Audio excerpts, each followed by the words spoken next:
Y'all know what's going on. It's time for another episode of Doing Time with Joe. I'm your host, Joe Bacon. Welcome to the show. Tim is in a tight spot. Because he stood up for himself. But at the same time, he put himself in a position where the gang leader is looking at him and don't see him like it's somebody that he could really just deal with and trust. So now, Tim's going to have to prove himself all over again to the gang leader. But see, the gang leader has an issue he has to resolve. And that issue is one of his followers, one of his subordinates, he suspects is involved with this homosexual stuff. Now don't get it twisted. Don't get it twisted. Teach his own. That's what I say. But let me tell you something. Let me keep you 100 with you. Because that's how I get down. In this gang life,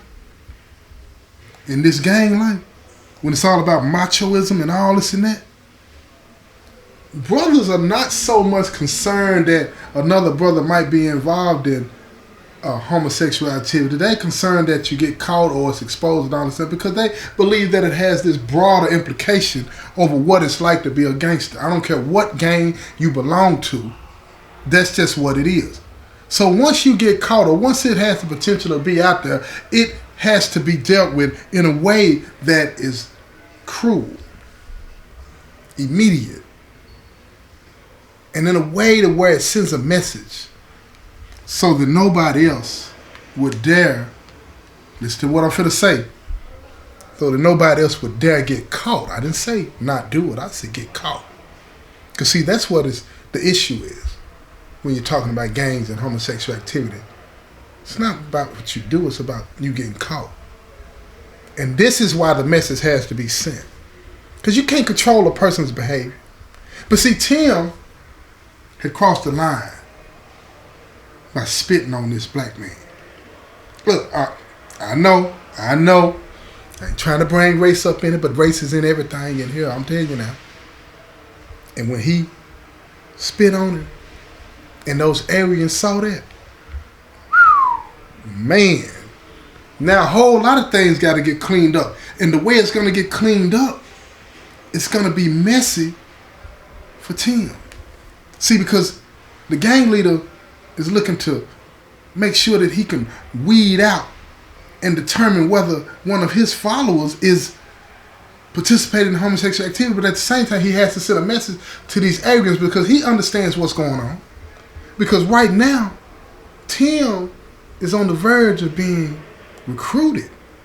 And he needs to send a message that, nah, keep your hands off of it. But how do you do that when you're not going to step up? Now, I already know how people are thinking when you listen to this episode. You're thinking that, well, he's paying for the protection now, so why don't he just step up and tell them to back up? That's not how it works, because most gangs, even though you're paying for protection, they're not really trying to protect you. They're trying to get paid. You're just a revenue stream. So how is it that this gang leader is going to send a message to the Aryans for them to stand down, but at the same time use Tim for what he's good for in sending a message? Well, first of all, helping him find out who the person is within the org that's doing this. Not find out, but he already know who it is, but he got to pull him out. Let me say it like that. Got to pull him out. How does he do that? Well, this is how we did it. See, he got to send dual messages, so let me show you something. So the gang leader later on that night, he tells Tim, he said, look, it's time for you to put in some work. I need you to do something for me that is going to help me solve a lot of problems. Now, he's not telling Tim that he's finna use him and send a message to the Aryans. He ain't doing that. See, he ain't doing that. Because he doesn't trust Tim like that no more. He thinks Tim might deep down have some of that in him because he spit on the brother and told him all kinds of things about keeping his name out of his mouth. So he's finna burn Tim. He's finna burn him. And this is what he's going to do. He said, look, I need you to do something for me. Tim said, whatever you need me to do, I'm going to do it. He said, I just want us to get back on the level that we were before. He said, well, we can do that.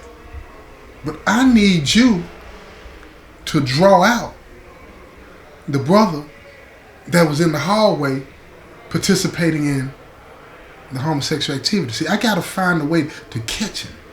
So Tim looks at him like, I don't know what I can do to help you do that. How do I pull him out? How do I lure him out? And the gang leader looks at him, he tells him, and he's stern about it now, because you got to present a certain way when you're dealing with a situation like this, because you're really saying, I'm not asking you, I'm telling you what to do. You feel me? So he says, look, I need you to pretend like you gay and like you want it. You understand? So Tim looks at him, and then, see, Tim is thinking now about all the things that his friend Sam had told him about when he was locked up, when he was a juvenile. And all the things that come with that. It's all about surviving the environment. Now, I know a lot of y'all saying, because I had a lot of people telling me when I was talking about telling this story, saying, man, ain't no way I'll do this, I'll do that, but I would not ever, ever, ever, ever pretend to be gay. And I said, well, you say that because ain't enough pressure been applied. So they said to you, they said, Joe, let me tell you something. So what you saying, if enough pressure get applied, that you would do that? And I said, no, I didn't say I would. What I said is that you ain't been in a situation where enough pressure been applied that you'll do whatever you got to do to survive the experience. I'm just thankful, knock on wood, that I have not been put in a situation like that. I believe what I'm telling you right now is that I'll go there and fight for mine. You understand what I'm saying? But y'all, I'm going to tell you something. Being involved in the lifestyle, as far as when I was in rotation and all those different things, man, I seen some of the tallest, the strongest, the biggest, the meanest, the most dangerous individuals bow down and bless this pimpin'. I'm telling you now, when I say bow down and bless the pimpin', what I'm talking about is they'll do whatever it takes to get out of that situation. Beg, cry. I'm telling you now. Do I need to run down the list? Beg, cry, freak, not freak, whatever the case may be. Kiss it, whatever, touch, whatever. I'm telling you now, I done seen them do it. I done seen them do it. That's why when I was in rotation, I'm going to tell y'all something. And you know I don't condone the life. I don't condone the criminal lifestyle or the gang lifestyle. I understand what it leads to. But listen to me. I always tell y'all that you don't want to be about this life. Because it's wicked. It's wicked. It's going to make you choose between being the predator and the prey. And if you're the predator, you're going to do things that one day you're going to wake up like me and you're not going to be proud of. Waking up every day thinking about the things that I made people do, all in the name because I wanted it done or GD wanted it done. All the people that I harmed. You understand what I'm saying? And then I also think about all the people that I influenced to do things to people. All in the name of GD. Ain't nothing nice about that. And I'm ashamed of it. I don't know what else to say. I'm ashamed and I'm sorry that I even participated in things that made people feel like they were less than.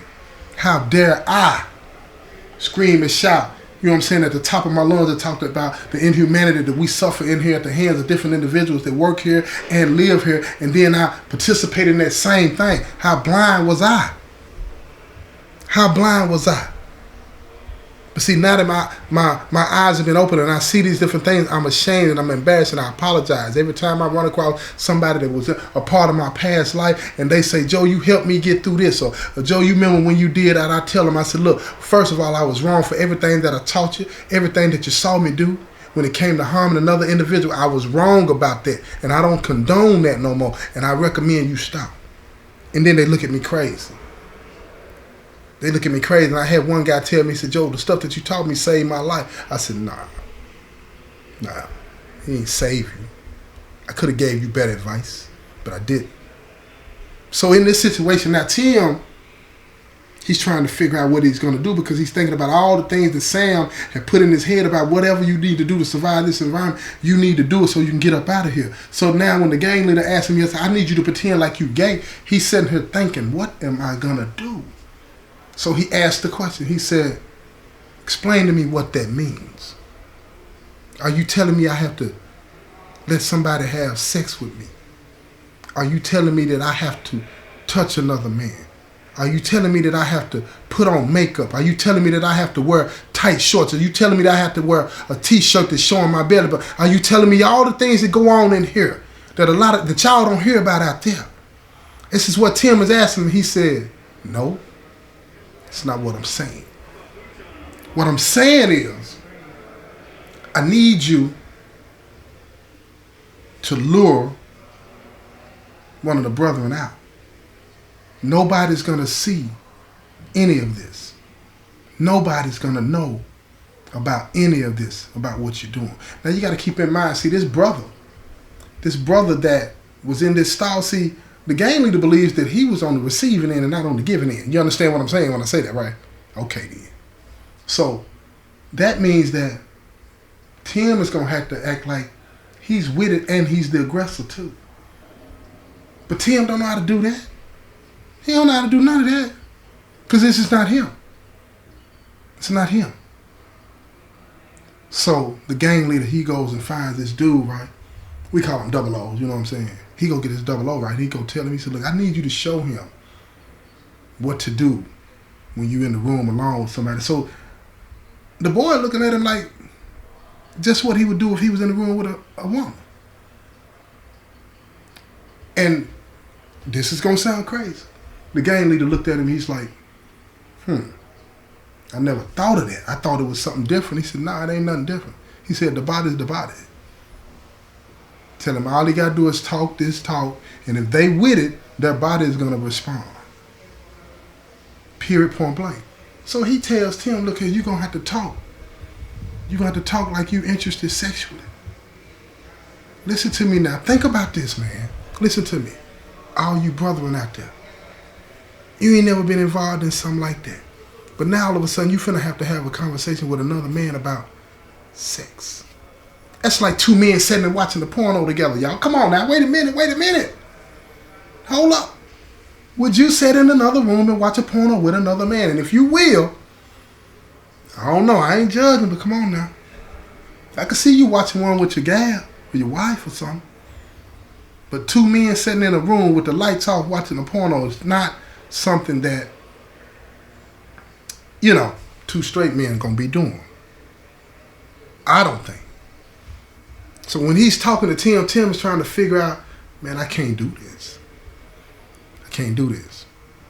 So a few days go by and Tim is talking on the phone and he calls Sam and he's talking to Sam and he's telling Sam that he done found himself in a situation where he gonna have to do something that he don't want to do. And he tells Sam as best he can over the phone because, you know, they listen to these phone calls and Sam understands exactly what he's saying. And he tells him, he said, man, you need to do whatever you need to do to get up out of there. He said, just block it out. And Tim asked me, he said, man, what if he touches me? What if he wants me to do this and do that?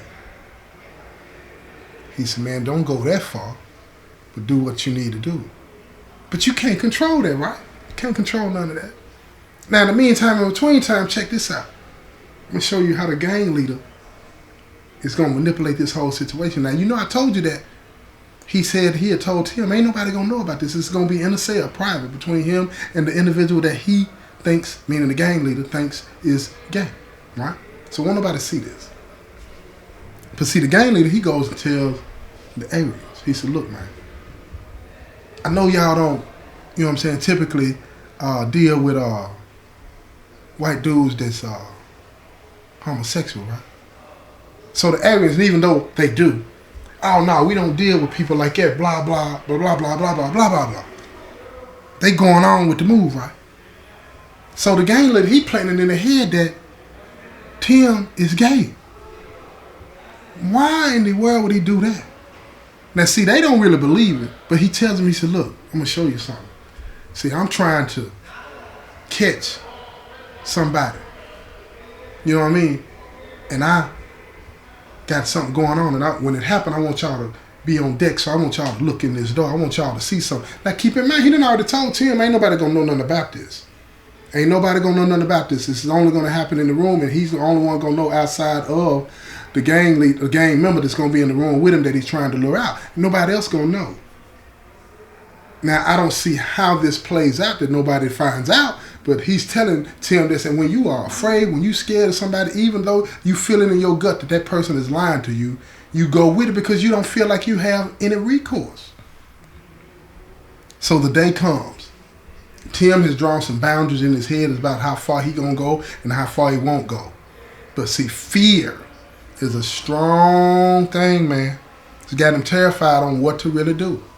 And he's hoping that all he has to do is say a few things, and then the gang member's going to respond, and then the gang leader going to bust in and bust it up and all this and that, and it's going down.